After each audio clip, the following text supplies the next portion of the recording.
All right, everyone. Well, welcome to the fourth round of Q&A with UNCA. My name is Cameron Walsh. I am the Western North Carolina admission counselor for the admissions office here at UNC Asheville. And so I work with Buncombe County and surrounding counties in the western portion of the state. So again, welcome everyone to this fourth round. This Q&A, we will direct our questions and our interests towards housing and residence life here on campus and at the university.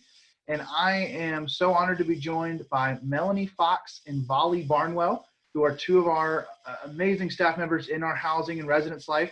And as you see, they're joining us here. So again, welcome everybody.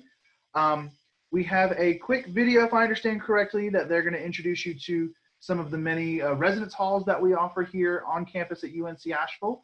And then after their presentation, the three of us together will sit and have kind of a Q&A where you can ask any questions you may have about housing, residence life, all those different aspects that we have here on campus, and hopefully get all of your concerns taken care of. So I will turn it on over to the experts, and I will be back soon. Take it away, y'all. Great. Thank you, Cameron. Hi again. I'm Melanie Fox. I'm the Associate Dean of Students. And I'm Volley Barnwell. I'm the Director of Housing and Student Life Operations. And we compiled a video for you of about 5 minutes or so that just shows all of our different residential spaces that your students might be living in if they move in here. So we're going to go, without further ado, we'll get started with that. Hi, future Bulldogs. My name is Melanie Fox, and I'm the Associate Dean of Students here at UNC Asheville. And I'm Volley Barnwell, and I'm the Director of Housing and Student Life Operations. We are so excited to take you on a virtual tour of our residence hall since you can't actually be here with us today. We hope that you'll find and see these residence halls as very exciting, great spaces for you to live, learn, and thrive here at UNC Asheville. You'll notice that they have a lot of the same amenities and services in each residence hall, but they also have very different personalities. And we hope you'll experience that as we take you around. Come on, let's go take a look.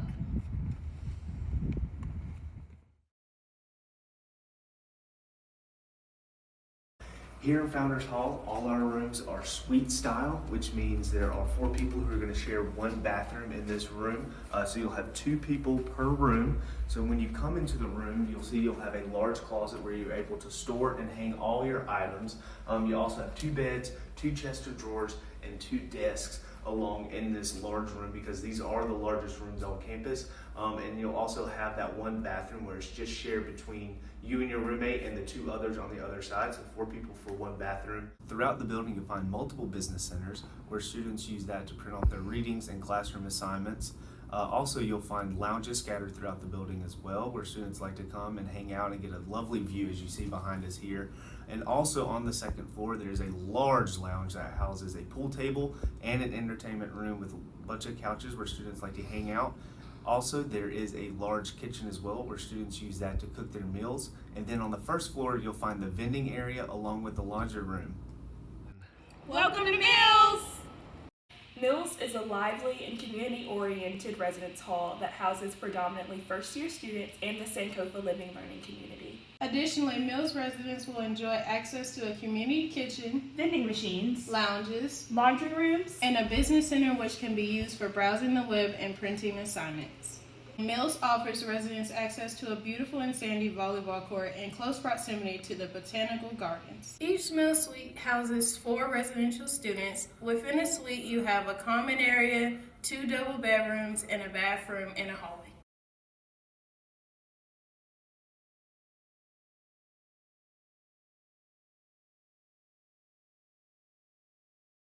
This is the courtyard of the Ridges. Right here is West Ridge, right there is South Ridge. South Ridge is a dry hall, which means there's no alcohol or tobacco in that building at all. The courtyard is in between the both of them. We have the parking deck right here, super close and handy, and it's also by the botanical gardens. So the hallways in the Ridges are a lot wider, which means the sound gets muffled a little more than some of the rooms more far off. And then also every hallway is going to have 2 lounges, one in the middle, one on the end, and now we can walk into a room. So your room will come with a micro fridge, which is a microwave and a fridge, and then you'll have your desk, your 2 beds, your bathroom with 2 sinks, your shower, and a toilet, and then you get 2 closets.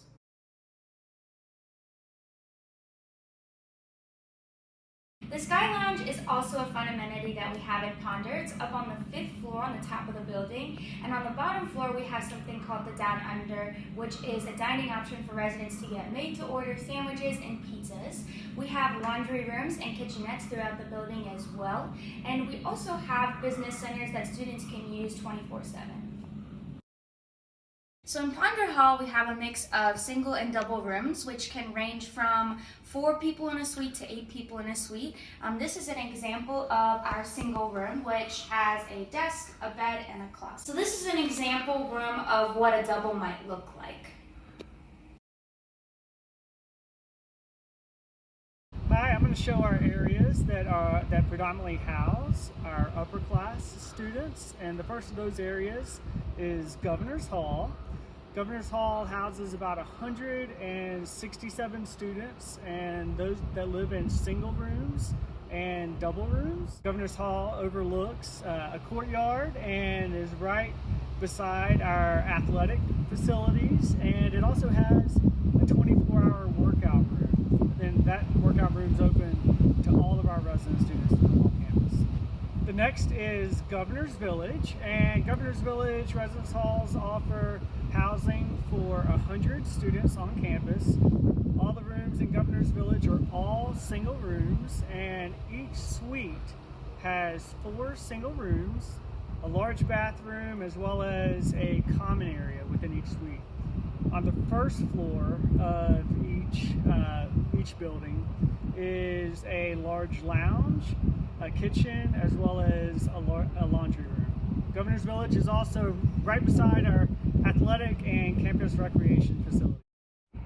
We're at the end of our tour, and we certainly hope you've enjoyed your time with our residence halls.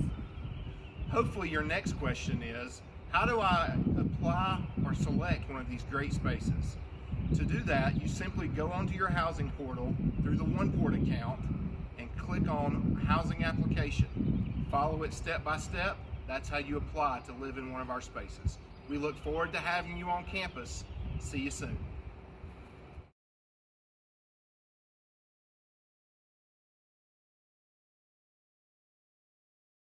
We'll go ahead and start taking questions. Cameron, if you'd like to let us know which ones we can answer for them, we'd be happy to do so.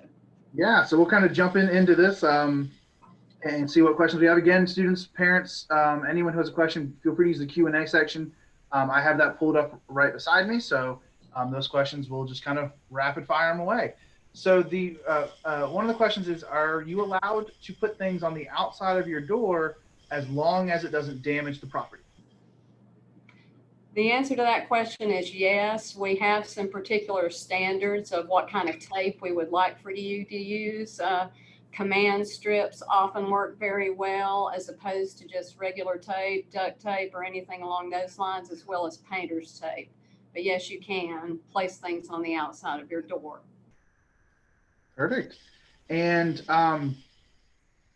what in the residence halls, in the rooms in which the students stay, in the communal areas, what typically would be like the Wi-Fi capabilities, the Ethernet ports that they may have access to, things like that?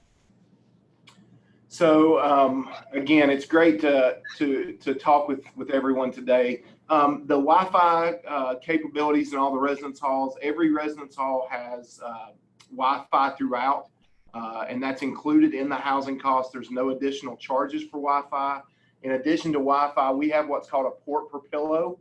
So every bed space, if it's a double room, there are 2 hard Ethernet drops in that bedroom. If it's a single room, there's 1. So you have both Ethernet and Wi-Fi throughout all residence halls.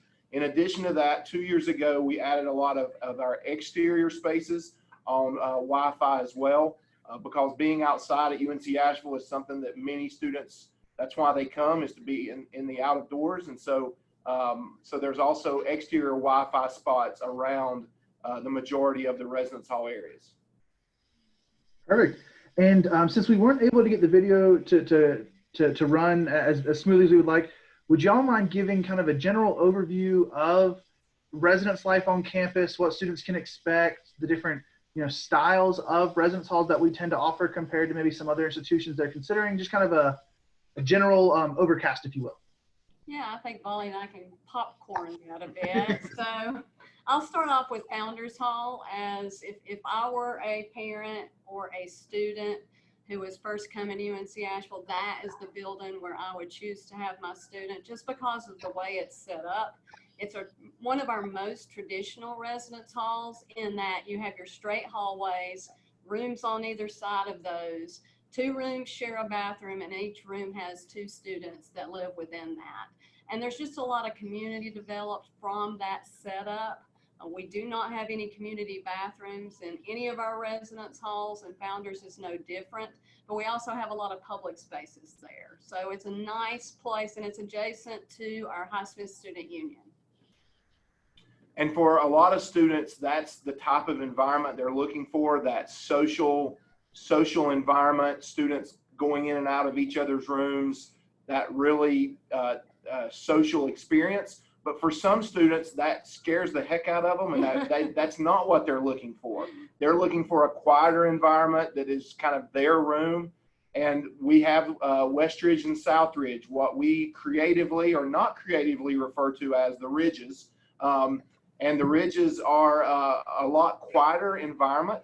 The reason is because they're a little bit further removed from the main part of campus. Now, keep in mind, if you've visited campus, our campus is not that big. So when we say further removed, we're talking about a 6-minute walk instead of a 4-minute walk. But the ridges are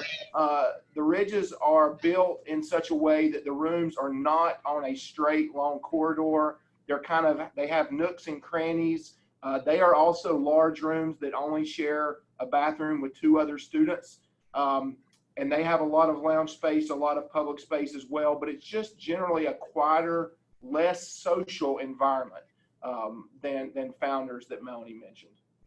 And moving back to a more social environment is Mills Hall, which is another residence hall that's very popular with our freshmen as well. The difference between Founders Hall and Mills Hall is that each suite, while there are still only 2 students per room and 4 students per suite, and 4 students sharing a bathroom, they also have a living room area that the 4 students share. And that's one of the reasons that students choose Mills Hall over Founders Hall. They still have the straight hallways and the rooms on either side. There's also a volleyball court in the back that we see utilized a lot when the weather is well. And we also have a number of other lobby spaces in Mills Hall, including a community kitchen. And you probably notice a lot of the spaces we're talking about are very similar. And that's one of the things that we had hoped the video would show, and we'll make sure and get that to you. But all of our residence halls have a lot of the same amenities and services. No matter where you live, you're going to have a laundry room in your building. You're going to have kitchen space in your building. You're going to have study lounges, TV lounges, hangout rooms. You're also going to have a business center where you can print, scan, copy, fax, all from right there in your residence hall. But what sets the residence halls kind of different, what we're talking about, is that unique personality that each of our buildings have. And so we've talked about Founders and Mills, which are close to Highsmith, close to Brown, kind of the more center of campus. And we talked about the Ridges. In between those, you have Ponder Hall. Ponder Hall is our newest residence hall. It is primarily for upper class students, but we do have some first-year students that find their way into Ponder Hall. Ponder is primarily single rooms, but has also some double rooms. It's set up suite style, where you have a singles and doubles within the same suite. They share a bathroom and they share a small common living room as well. Ponder also has 2 incredible things that students love. One is the Sky Lounge on the 5th floor, which gives an incredible view, not only looking out on campus and just the beautiful campus we have, but also you can look out on the solar panels that are on the roof of Ponder Hall. And it's a reminder of kind of the sustainable aspects that we have both in the residence halls and of campus. That's right there outside the windows on the Sky Lounge. And then on the lower level of Ponder, we have something that students refer to as the Dunder. Officially, we call it the Down Under, but that takes too much energy to say, so students say the Dunder. And that is one of our dining establishments on campus, our dining destinations. And it is similar to a Panera or Atlanta Bread or kind of Starbucks. a Starbucks, kind of, yeah. It's kind of a place where you can grab you can have a wrap or a sandwich kind of made there in front of you while you wait. You can also pick up coffee there from Starbucks, and then also there's retail options there, convenience store type options there in the Down Under. And so that's there in the building, open for any students, for any member of our campus community. But the fact that it's in Ponder is a great convenience for those students. And it's available to all residential It is, students. yeah. Also, I wanted to mention living learning communities. Those are communities that are based around a particular topic or subject area. We have those in each of those residence halls, and we can talk further and more specifically about those later. The final thing I'll say about the residence halls is we do have other residence halls in addition to the ones we've mentioned, specifically Governor's Village and the Woods. Those are not open to first-year students. Those are open to upper-class students. The Woods are our new apartments on campus, and Governor's Village is all single rooms, smaller buildings with all single rooms. So those are something that students have to kind of look forward to after they've been here for a year. Governor's Hall is the other building. That's the building that we're in, and while the space we're in right now does not look like a residence hall room, this is where the housing office is. It's also has student rooms in it. About 165 students live in Governor's Hall. Again, primarily upper class students, but a few freshmen. Governor's Hall is also set up suite style. So hopefully that kind of gives an overview. We may have even answered some questions there that you all may have. But as we continue, Cameron, with the questions, we will get into further details. So I also wanted to say, I'll say this again at the end, but Melanie and I really miss having students on campus. Really? But we do have time now to maybe do some things that we've wanted to do before that we haven't been able to, kind of forced to do some of these things. One of those is typically, but between the two of us, we have nearly 50 years of experience in housing.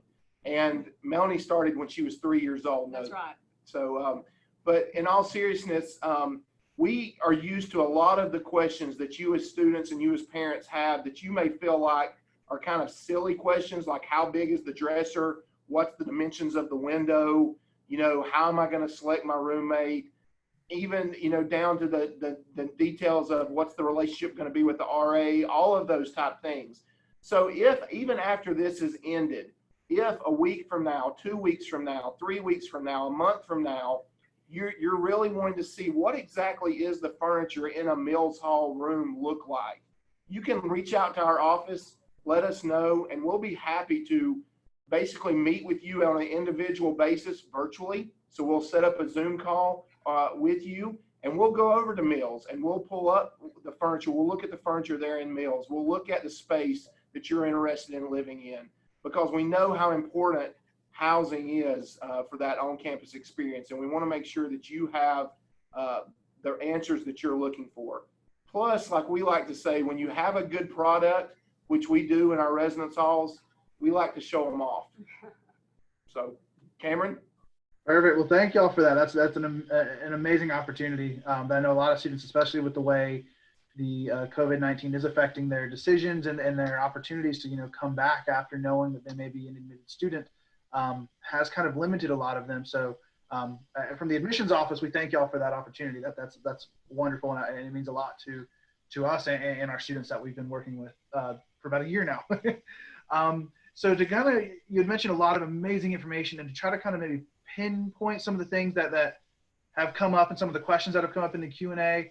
One that we get a lot, and I'm sure y'all do as well, is about our incoming freshmen, first-time college-bound students, and opportunities they may have for single rooms or to live by themselves. There are opportunities, but there's not a lot of opportunities for that. Just like everything else, it's based on supply and demand. We do have single rooms on campus, but we have what we have. We have a limited supply. Our continuing students select their housing in March, And so most of the single rooms are taken by continuing students, upper class students. So the few single rooms that come open, so say a student decides to transfer away from UNC Asheville, and I know you're thinking, why would anybody do that? We don't know either, but they do. So if a student transfers away from UNC Asheville and that single room opens up, then a freshman coming in can select. But the single rooms, they are few and far between for students when they're first coming in. The great news is, because of our small residential population, it's very easy to change rooms. We have a very easy room change process and procedure. And so a lot of times students who get here, they will change out of a single room, and that will open up single rooms for students to move into. The other thing that happens is you only have to wait a year in a double room if that's where you start out, and then you're considered a continuing student. It doesn't matter if you've been here 1 year or if you've been here 4 or 5 years. We treat all of our upper class students, continuing students, the same. And so if you've been here a year, you have just as much likelihood to grab that prime single room on the 5th floor of Ponder Hall as a 4th-year senior does. Awesome, awesome. One question that y'all have helped me answer when I started working here, and you guys are phenomenal at this, but a lot of our students that we do work with have this question, so I think it'd be a huge benefit to hear it from y'all, would be the opportunities and what transgender housing would look like on our campus. You can start. So we understand that living in communal living for students who are transgender can be a very challenging situation. We have a policy that is instituted by our Board of Governors that prohibits us from housing people other than what their biological sex is. However, we do try our best to work with individual students on a case-by-case basis to make sure that they have the opportunity to live in a place where they feel comfortable and with people that they feel comfortable. And so we're going to do everything in our power with that individual student to get them into a satisfactory place. Again, the great news about being at UNC Asheville, we have a total of about 1,600 students living on campus. So Melanie and I get to work with students on an individual basis, as does everyone in our office. And so if you're a student or a family that has specific questions about transgender housing or any housing issue, reach out to us and we'll be happy to kind of have those individual conversations that a lot of campuses that have 10,000 students living on campus just can't have. Perfect. And if y'all wouldn't mind, I know a lot of students have concerns about the housing process. We have students who are farther along in the steps than some others may be. So if you wouldn't mind doing just kind of a quick, from beginning to end, how that process would look for as a student is admitted and then enrolls, and what to expect through the steps of selecting housing. So the first step in the housing process is the application process. Once you're admitted to the university, you apply for housing. That is something you have to do. It doesn't happen magically. You have to physically go in and apply for housing. You do that through the housing portal in your OnePort account. And literally it says in there, housing application, start my application, and that's what you do. Once you kind of start into that process, you'll notice that there's a lot of information that is already populated in that application that has been pulled over from information you've already given the university. From there, you will have the opportunity to kind of put down a lot of your preferences. Do you prefer a living learning community that Melanie mentioned? Do you prefer a specific residence hall? Do you prefer a specific roommate or suite mate? You'll have the opportunity to share a lot of that. You'll have an opportunity to answer specific questions about yourself or the type of roommate that you would be interested in. Do you prefer a roommate that is neater, or a roommate that is messier? Or do you prefer a roommate that stays up late or gets up early? Kind of those basic questions from there. Once you've completed the housing application, you will receive an email that says, congratulations, you've completed the application. At that point, that is all you can do at this point. The next phase of the housing process will take place this summer, around the end of June, 1st of July, and that is when housing selection takes place. A lot of schools assign students into rooms.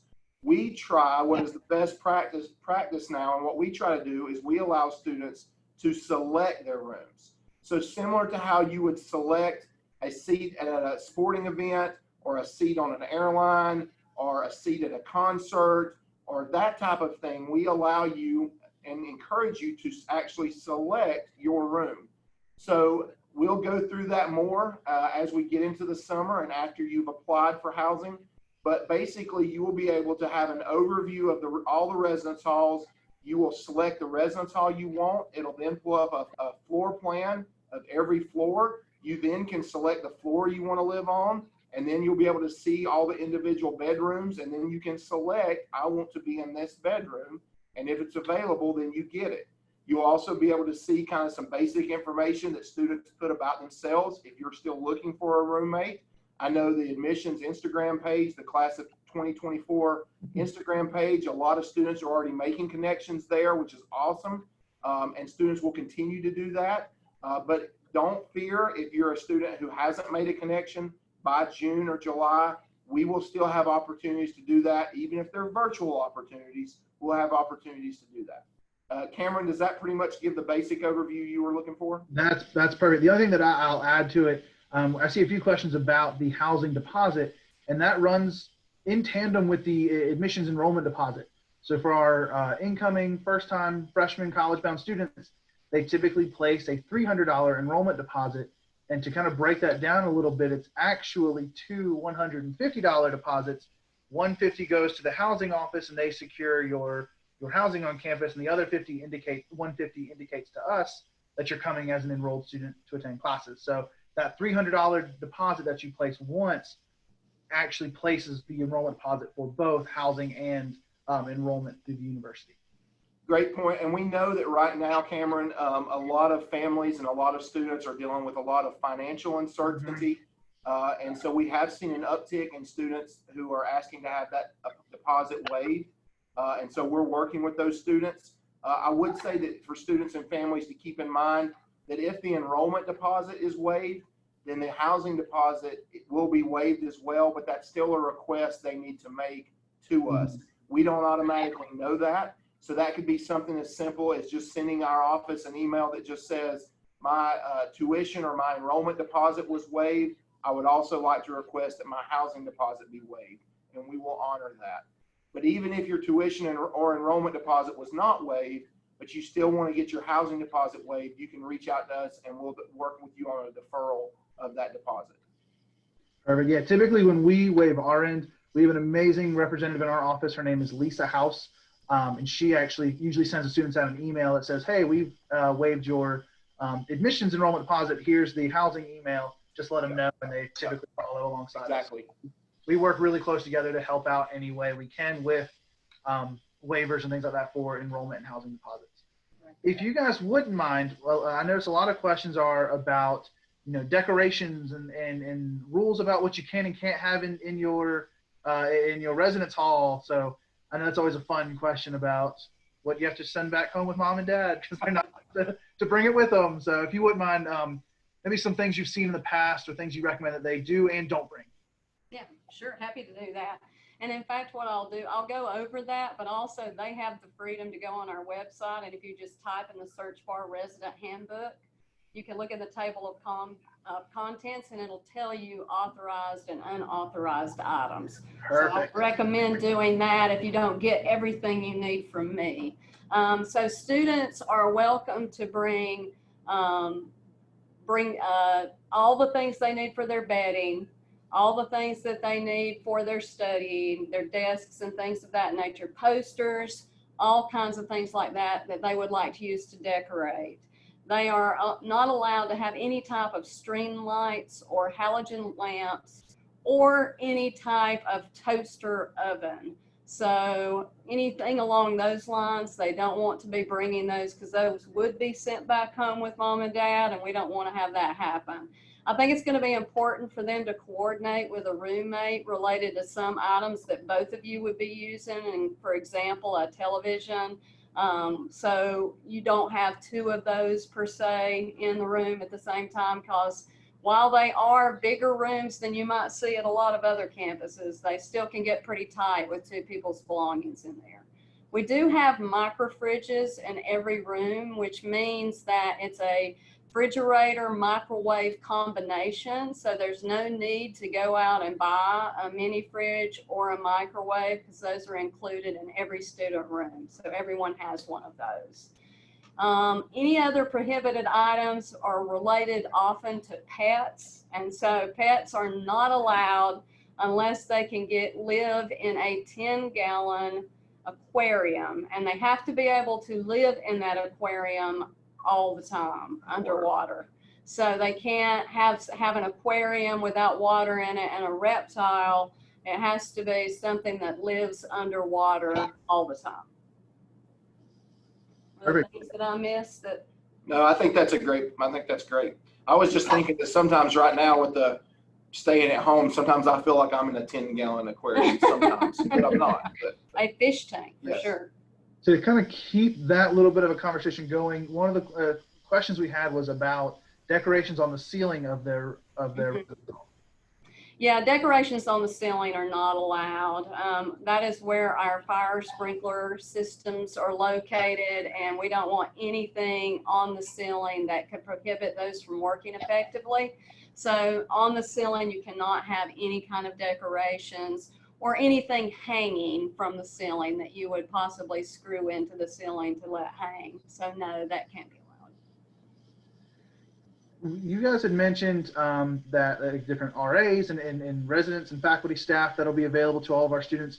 But what events do those RAs typically hold, or what events does your office typically hold to get students not only outside of their dorm, because that was my biggest mistake in college, was I never left, but to get them out and get them engaged, get them meeting fellow Bulldogs that could then launch clubs, things like that. Yeah, one of the beauties of the way our residence halls are set up is that our resident assistant student-to-student ratio is very small. We have about a 1:30 resident assistant student ratio, and resident assistants are our student leaders on the individual halls who have a lot of education around support and resources. And they also do a great deal of programming. They're required to do that every semester. They do one of those a month. And also the RAs are required to get to know those individual students. That's one of the reasons people choose a small institution a lot of times, is they don't want to be a number, they want to be known. And so that RA is going to check on those students. If they don't feel like they're getting connected, we're going to make some extra efforts to do that. We often have building-wide programs. We often have area-wide programs. We collaborate with Highsmith Student Union to put on larger scale programs. So you will see us out and about and always offering something to get people involved. And then the living learning communities have additional resources for external programming in addition to internal programming. Wonderful, wonderful. One question that I get a lot when I meet with students is about cleaning after themselves and the laundry facilities that are on the or in the residence halls. So if you guys wouldn't mind addressing, who cleans the bathroom after the students and the laundry facilities that they're able to use. Yeah, so parents, start now training your student to clean, especially given the situation we're in. It's going to be more important than ever before that your student knows how to appropriately keep their room in a sanitary place, knows how to do their laundry, knows how to keep themselves clean. And so please go ahead and be having those conversations. We'll be doing that even more so as this fall rolls around, because it's going to be critical that everyone takes personal responsibility for cleaning. The students are responsible for cleaning their own rooms and their own bathrooms. Anything behind their door is theirs to clean. And we do fairly regular health and safety inspections to ensure that we're just not on this horrible place where a person shouldn't be living here. But otherwise, they are responsible for that. Trash and other things, I will let Molly speak about. I get the trash. You get the trash. So yeah, ditto to what everything that Melanie said. As she mentioned earlier, one of the great things about UNC Asheville is you're in no residence hall are you going to be sharing a bathroom with your 20 closest friends. We don't have any of the hall bathrooms, the common bathrooms. It's all suite style or semi-suite style. So that is why the residents are responsible for cleaning their own bathrooms. We always laugh because we see at the beginning of the year in August, we see these students who come in with all of this cleaning supplies and equipment, and it's wrapped in plastic and it's beautiful. It looks great. And then in May, we see those parents come back and pick up the students, and the students carry back out these really beautiful cleaning supplies, brooms, dustpans, all that stuff, and it's still wrapped in plastic. So Melanie's right. Really, we know we kind of laugh about that, but at the same time, it is incredibly important to develop those good habits now about cleanliness and sanitization and all of those things now in your spaces. You mentioned laundry rooms, and then I'll get to the trash. So there is a laundry room available in every residence hall. It is important that students know how to do their own laundry. We can always tell those students who don't because they're all walking around with pink clothes at the beginning of the semester. But that's okay because there's usually multiple students with pink clothes. But in all seriousness, laundry is included in the housing cost. There's no, when I went to school, I always had to scrounge, for the quarters, look in the vending machine or look in the seats in my car, look for quarters to put in the laundry machines. You don't have to do that. You don't have to swap a card. All of the laundry machines, they're always on, and we encourage students to do laundry frequently. It's better to do laundry, multiple times a week instead of saving up when you have this massive pile of stuff. It doesn't get as clean as it should, and sometimes it tears up the equipment. So that's why we've included laundry. Students can do laundry every day if they choose to do that at no additional charge. Our laundry system does have this great feature set up through technology where you called Wash Alert, and you can actually once you put your clothes in the washing machine, you can set it where it will send you a text that your clothes are done washing and need to be moved to the dryer, and then the same thing when you put them in the dryer. You can even pull up the laundry room on the website and see what washers and dryers are available, how much time's left, all of that really cool stuff. One of the things students always ask, parents don't ask this, but students always ask, have you developed an app that will take my clothes from the washer and put them in the dryer?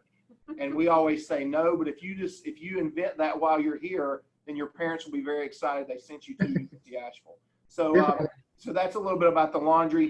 We do in most of our residence halls take trash and recycling out for the students. There are trash areas or trash rooms in our residence halls.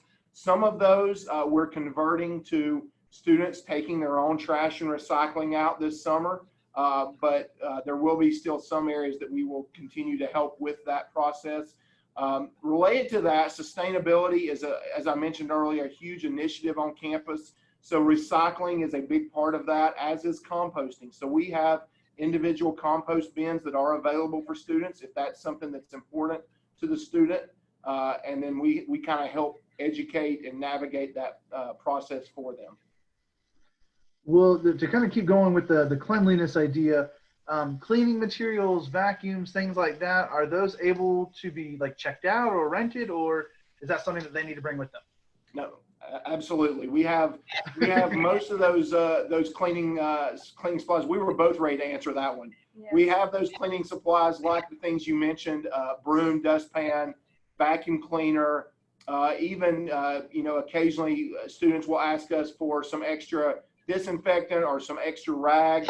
We're happy to provide those when students ask about those, but certainly vacuum cleaners, things like that, those are available through each RA in each residence hall to check out to kind of keep their space clean. Perfect. There are kind of a few questions or ideas that are getting grouped together, so I'm going to try to pull some questions. One of them I notice a lot, and we get it in admission. I know when students come to visit with faculty and staff, they get it a lot as well. But the overall campus, like safety, how to access the residence halls, like I know parents always ask us about, can Joe Schmo off the street just walk in? Like things like that tend to come up a lot. So I figured that the experts who work with these students who are there to help them, navigate that process would be the perfect representatives to kind of calm some maybe nervous parents and some nervous students about how safe and how they access their residence halls. Yeah, safety is ultimately the most important thing to us related to your students. We take their safety very seriously, and if you haven't had a chance to do so, I would encourage you to go on our University Police webpage and look at the Cleary report. That is a report that indicates every different violation or crime that has taken place on our campus in a given year. And so the report from last year is already up and out. So please do look at that. We are one of the safest campuses in the UNC system. And what that means is we don't commonly have these very large crimes. Our crimes are ones of opportunity. So I would encourage your students, it's not unusual that they start feeling so comfortable in their residence hall that they'll leave their residence hall door open and go grab something to eat somewhere and come back. But if I'm someone who walks by that room and I see your laptop sitting there, that's a crime of opportunity. And so those are the ones that we have the most of, and we really don't have a great deal of those. Another thing that I'll mention is we have a one-card system that opens the residence hall doors for students. That's what they use to get in, and that's what we utilize all throughout campus. We also have students who sit at our duty desks after 8 every night who can answer questions and provide resources, and also check and make sure that the students who are coming in are the ones who should be coming in. Now, that goes back again to personal responsibility. We can't keep a student from letting someone else in. We strongly educate and encourage people not to do that. But it is up to them to have some personal level of responsibility to keep that area safe, keep themselves safe, and keep their fellow residents safe. Perfect. Just kind of flipping through the questions.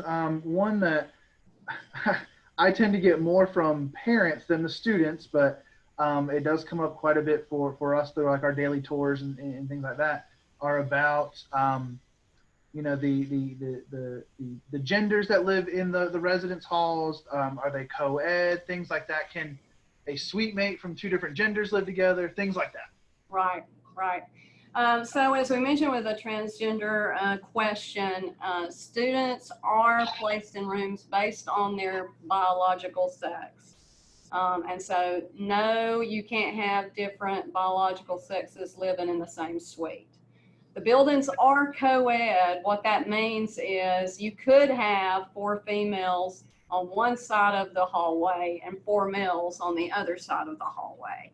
And parents are often like, well, is that not dangerous? And I'm here to tell you, after many years of working here, you do not want an all-female hall or an all-male hall. Those cause us way more problems in the past than the co-ed halls. It feels to me as though often in those cases, the male students tend to want to protect the female students. The female students offer some levity to the male students, so they're not commonly as gross as they might be otherwise. And so the co-ed nature of the residence halls is actually a very positive feature. Perfect. One kind of a few questions we see kind of grouping together are about walking to and from class, walking to and from your residence hall. And as Vali had mentioned earlier, our campus is not big at all compared to many of the other universities that our students are considering. I always joke and say that our students that especially in February when it's cold and rainy, they can roll out of bed about 10 minutes before class and still make it across the street to class on time. Sweatpants, sweatshirt, chacos and a backpack, and you're good to go. And so just to kind of answer some of those questions, the way that I like to talk about campus is typically the main road, University Heights, is roughly about a 1 mile circle. that just kind of makes up most of our campus. And most of the stuff on the exterior of that circle are your dining hall, your residence halls, your athletics facility, your the fun things, and then everything on the inside of the circle all grouped together is kind of more of your academics.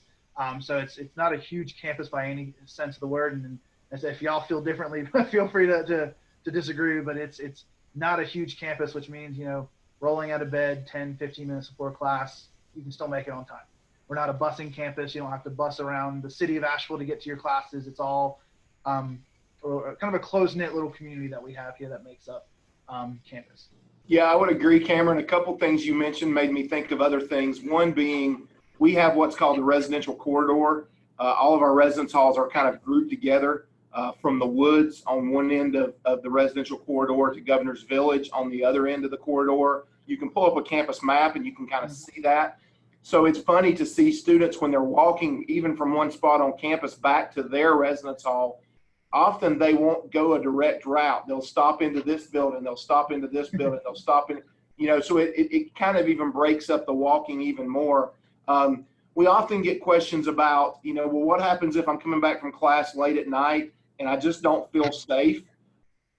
Which that can happen, even though, like Melanie said, as safe as our campus is, sometimes you just don't have a good feeling, or you just don't feel comfortable at that point.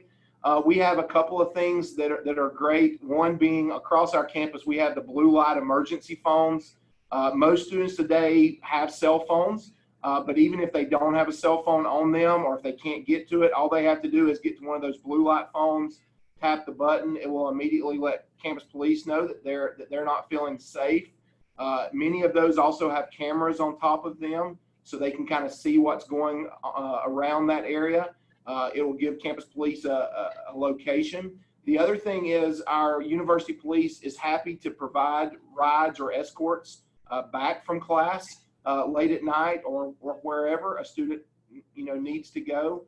And then you mentioned the transportation. While our campus is great that we do not have to hop on a bus to go from building to building, we do have the Asheville area transit that does run through campus regularly, and that's free for students to use. And so students can hop on a bus and go off campus without having to pay anything, and then catch the bus back onto campus. And then we have the shuttle system on campus. So we have the university runs a shuttle system that, if sometimes you're like me and you leave campus during lunch and you get back and it's hard to find a parking place right in front of my office, I can park in a parking lot farther away.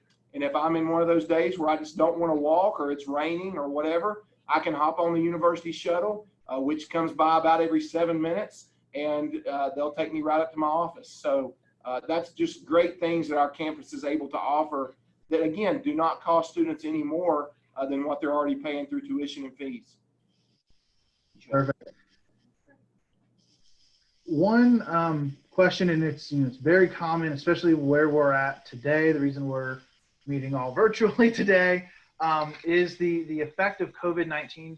And just out of curiosity, the steps that your office has taken or is considering in the future, what that may look like. I know it's very iffy and up in the air, but we do get a lot of calls from concerned parents and students, and just your stance on how housing and residence life has prepared and is preparing for what the future may hold.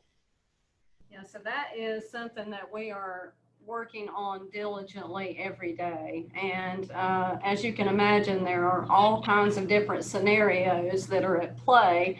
So I can't really give specifics about what we will actually be doing, but we, as I mentioned in an earlier answer, are most concerned about your student safety. And so that is going to be the precipice of any decision that we make.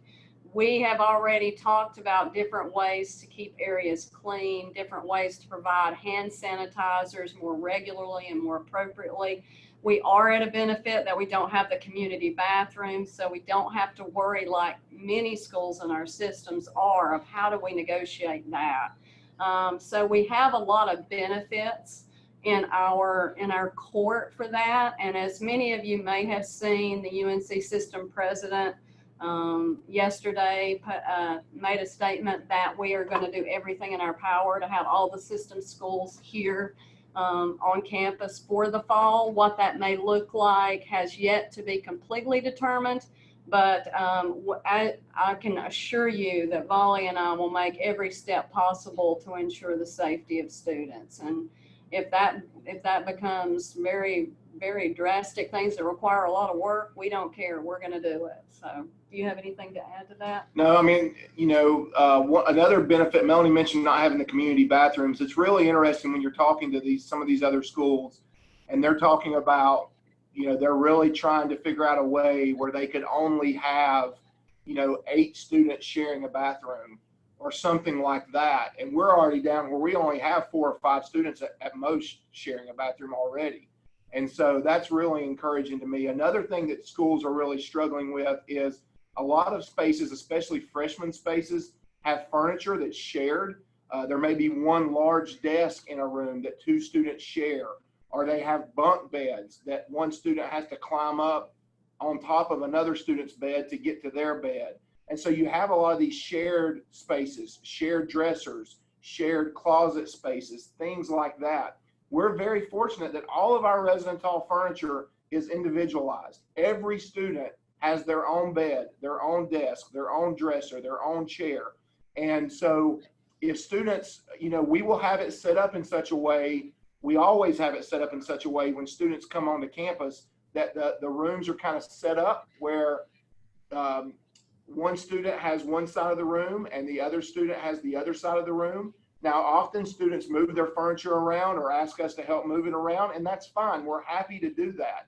But there will be opportunities in our rooms for students to kind of keep their space as their own if they choose to do that. And that's just a great benefit that we have that a lot of schools don't have that luxury of having. So to Melanie's point, about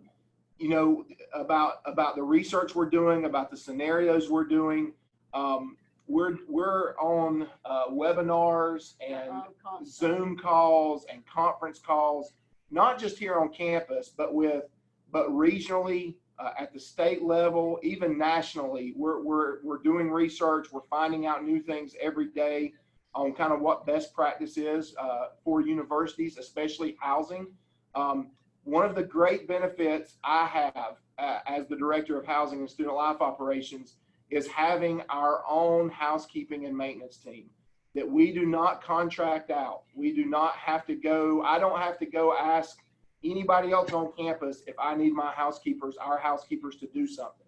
We have all those in-house. And so those folks have been tremendous in the knowledge they're gaining, the cleaning they're already doing, and things they're putting in place for the fall. And so that gives me great confidence as a parent myself, just for the work they're already doing with how we're going to work to keep student spaces as clean and safe and comfortable as we possibly can.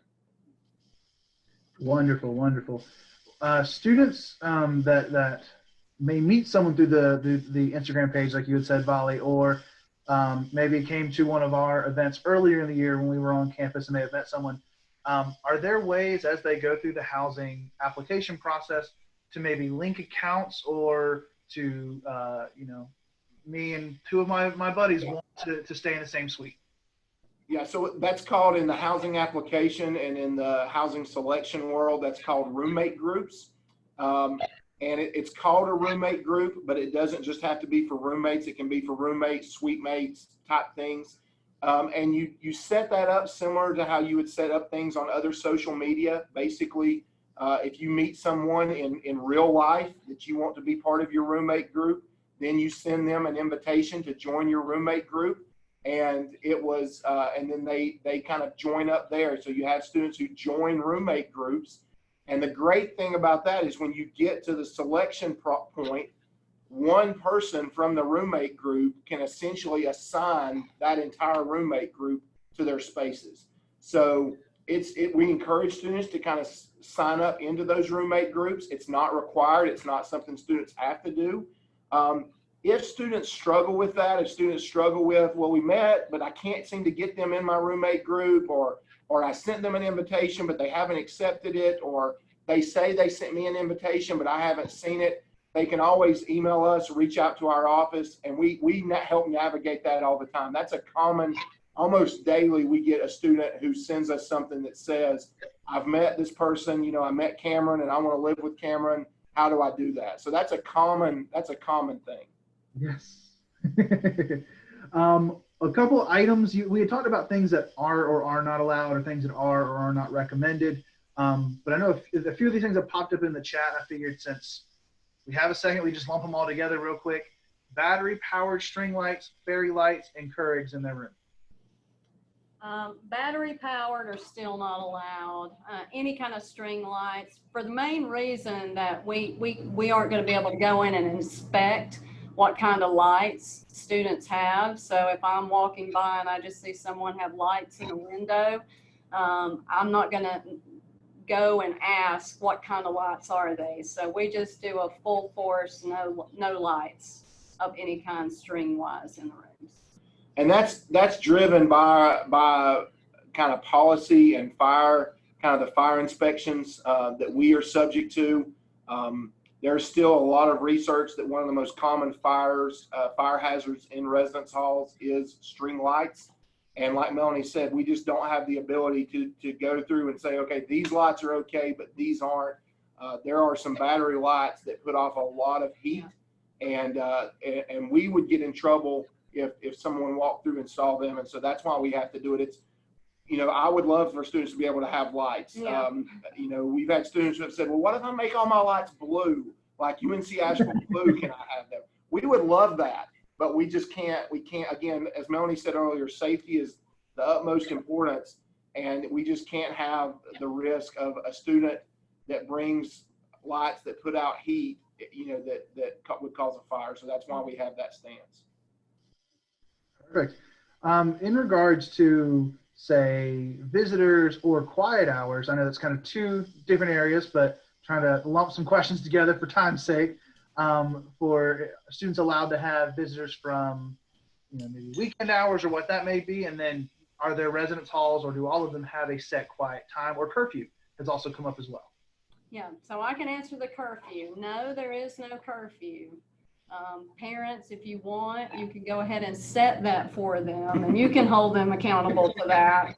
Because one of the things that students struggle with is going to bed early enough, but there is no curfew from us.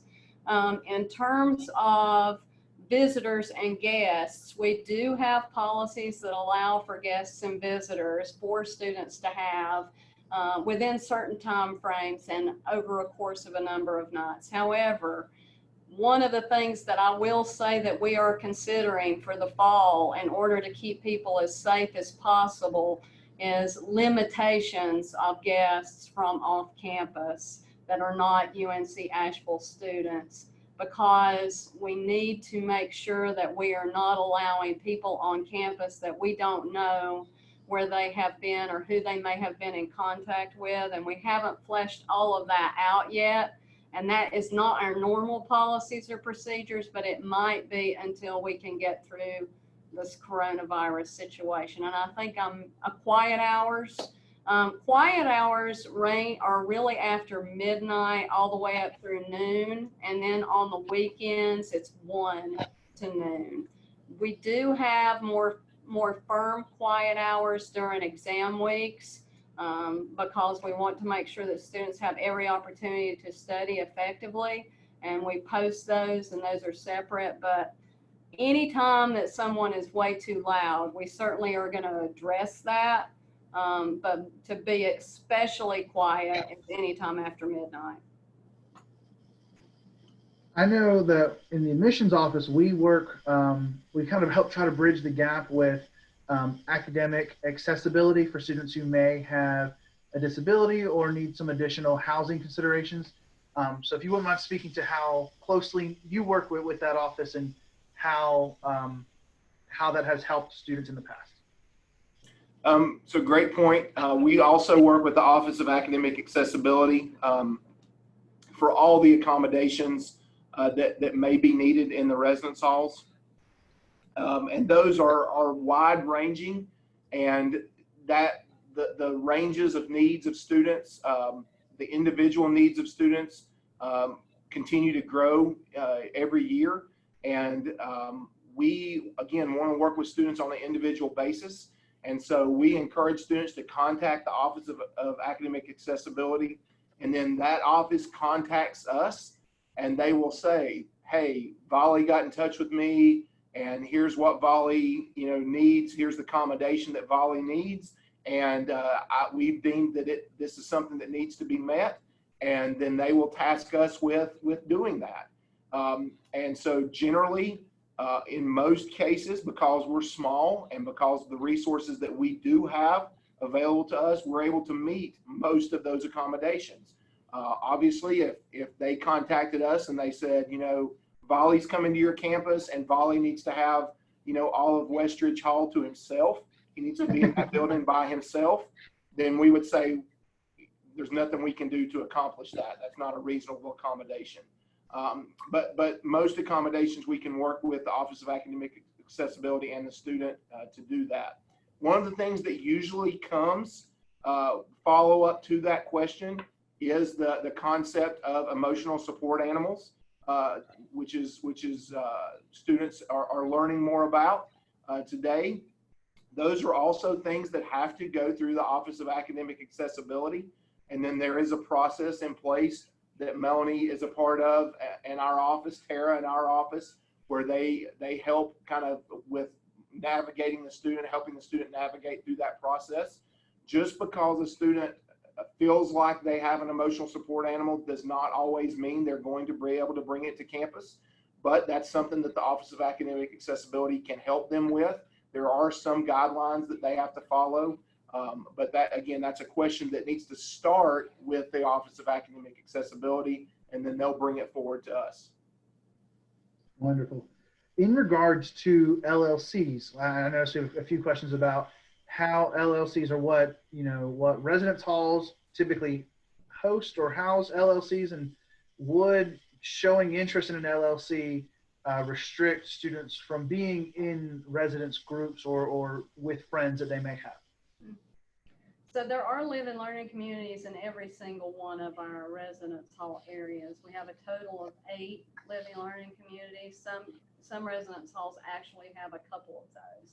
And those definitely are great things for freshmen because it provides them with an instant connection of people who are like-minded in particular ways. So I encourage those for freshman students who want to be engaged in community right from the start. In terms of does that impact their ability to be in a residential group, what they do is go ahead and apply for a living learning community. They can go ahead and do that right now and they will get approved or denied. And if they end up meeting someone who is outside of that living learning community and they would prefer to live with that person as opposed to being in that LLC, they can certainly choose to do that. So we can make arrangements either way.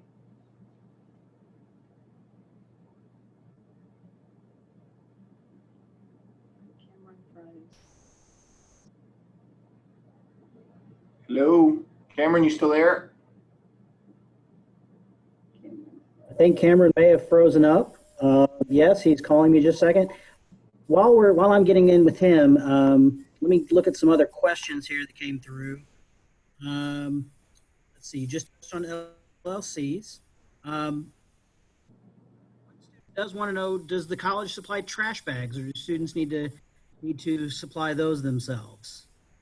Students would supply their own trash bag. We provide a trash can and a recycling bin in every student room, but students are responsible for providing their own trash bags, or in some cases not providing their own trash bags.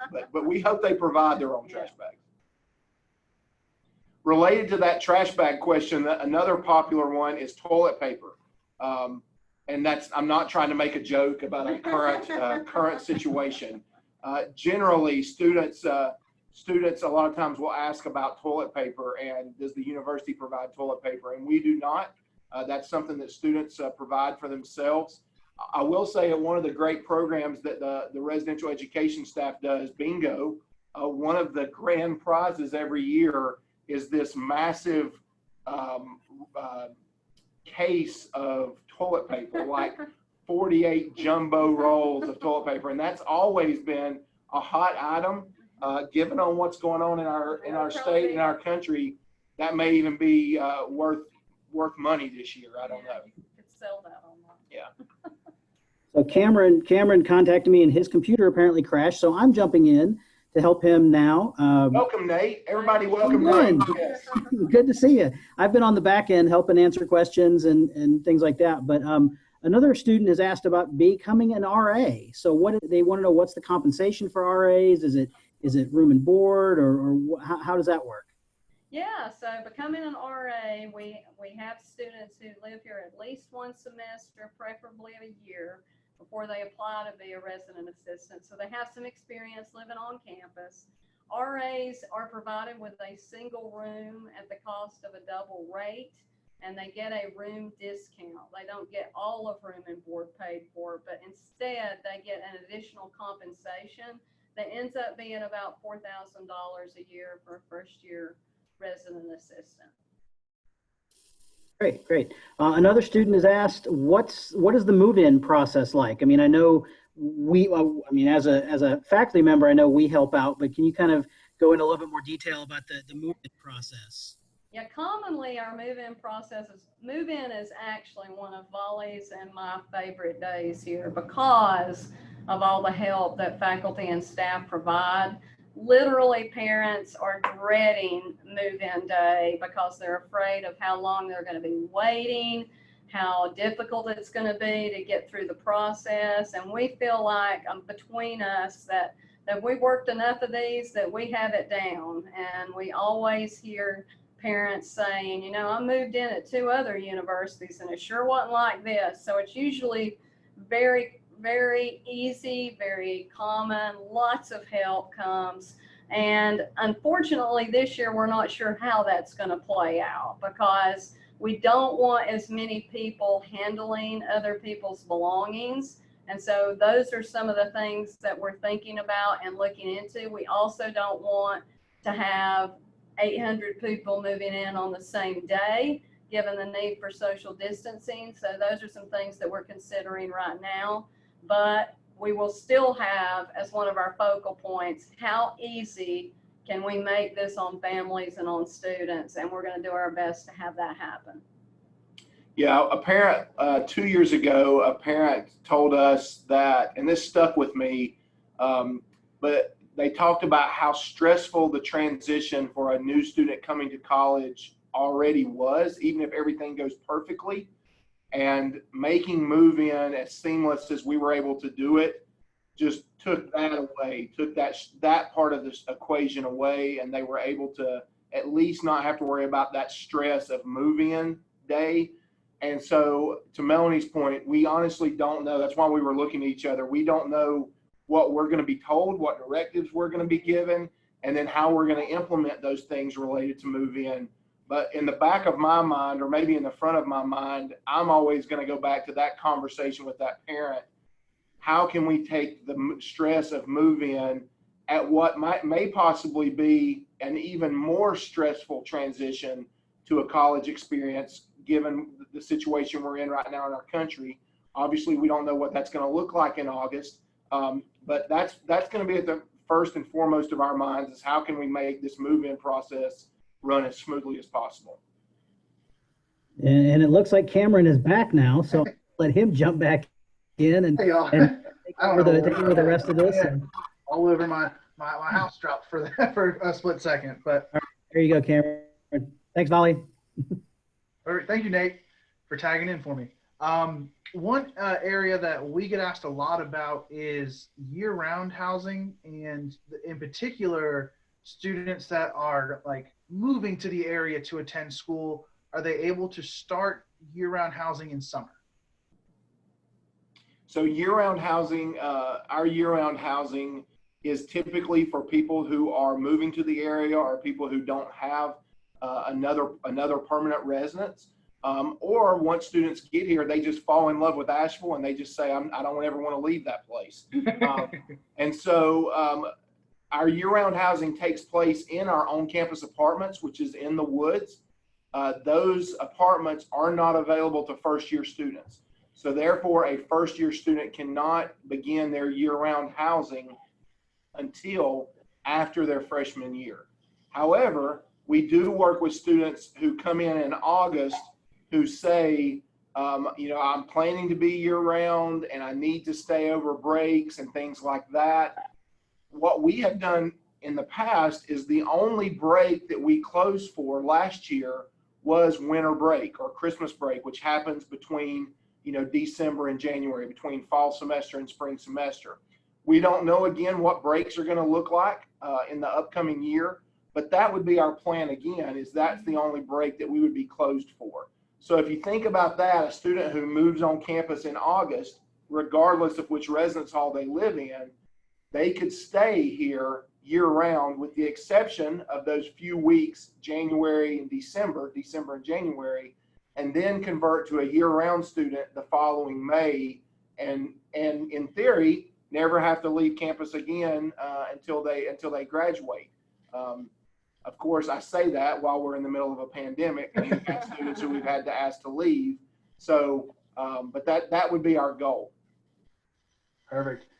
And going back to the question and answer, the Q&A chat, are students allowed to bring plants? Are there any, plant requirements or things they're not allowed to have in their room?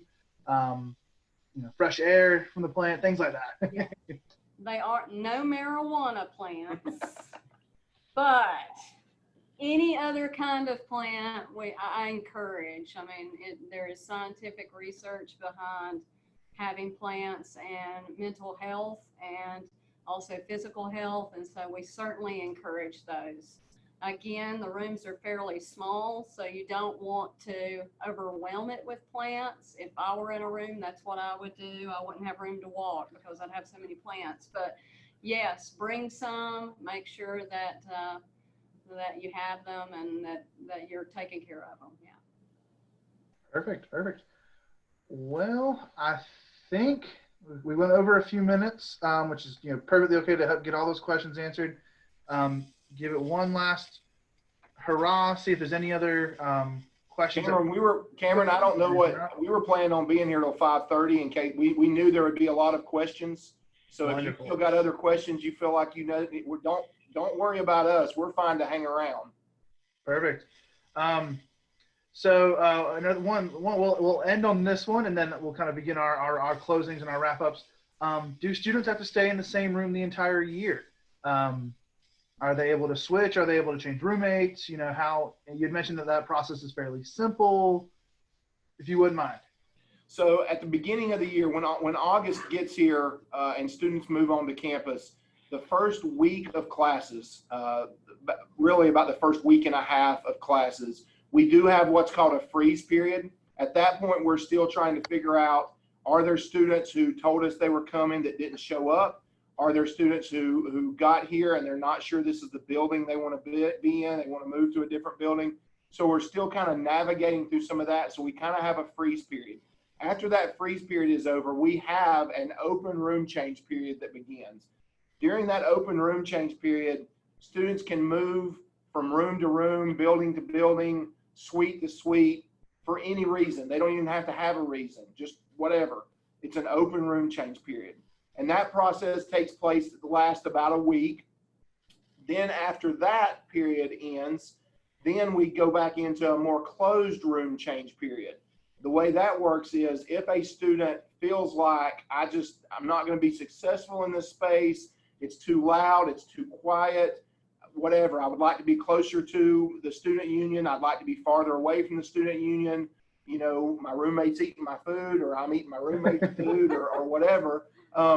Whatever the situation is, they go and meet with their area director, which is the professional staff member that lives in their building, and they kind of help try to mediate that situation. Sometimes situations can be resolved just with a communication or a conversation.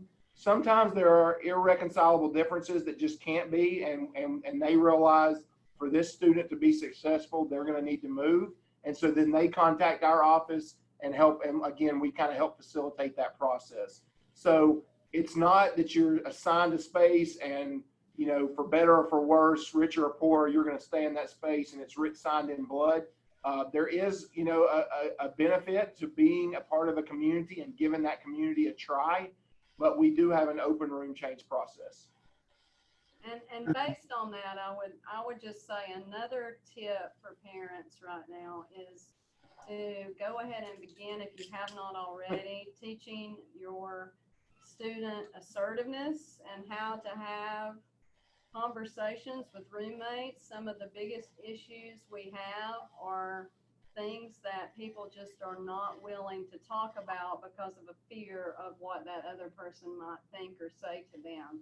And so then that becomes this elephant in the room, and it could have easily been solved with a 2-minute conversation. So role play a few of those with your students and have them practice that, because it will make a world of difference in their roommate experience. And when Melanie says conversation, this is not what she means. Face-to-face conversations, which right now, again, in our world, that's very difficult, but those are the conversations that people are going to have. So. And then the last area that I think we'll address typically comes up is a lot is cost. Is there a cost difference between the residence halls? Is there a cost difference between the single or the double rooms? Costs in general. So yes and yes. There is a standard double room cost, and then there is kind of a premium double room cost, and then there is a single room cost. All of that, if you go to the housing website, housing.unca.edu, there's a FAQ page, there's a frequently asked questions page, and on that is the rates. The housing rates are all listed there, as well as what to bring, what not to bring. All of that is on the FAQ page, where you can find the difference in costs. And again, certainly as we wrap up, I'll just say, as you have additional questions, feel free to reach out to our office. The best way to reach out to our office is through email, and that email address is reslife, RESLIFE, so reslife@unca.edu. And if you send us an email, we'll be happy to answer questions. We'll also be happy to set up, like as I mentioned earlier, a time for one of us or one of our staff to walk around with you, pull you up on Zoom or Google Hangouts or whatever you prefer, and show you the space you're interested in, show you, the view from a 7th floor room in Founders Hall, which is phenomenal, or whatever it is you want to see. Perfect. Well, thank you both so much for taking time out of your day to join Nate and I and the many wonderful students that were tuning in today. This is actually the largest one we've done, so it was great to see and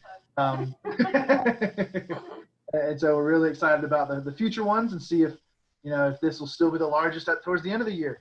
I do also want to mention one thing. I answered it a few times in individual chats, but the May Day that we like to refer to it as, or May 1st, the national enrollment deadline, at UNCA, like many other schools, we decided to postpone it till June 1st. We want to give y'all as much time as you can to make an informed decision. We are still admitting students. We are still enrolling students. We are talking to students who have enrolled at one school and then now, due to the effects of COVID-19, plans change. Like, please, you have time. June 1st is our new deadline for both housing and admissions enrollment. And their office, our office, we are all here to help.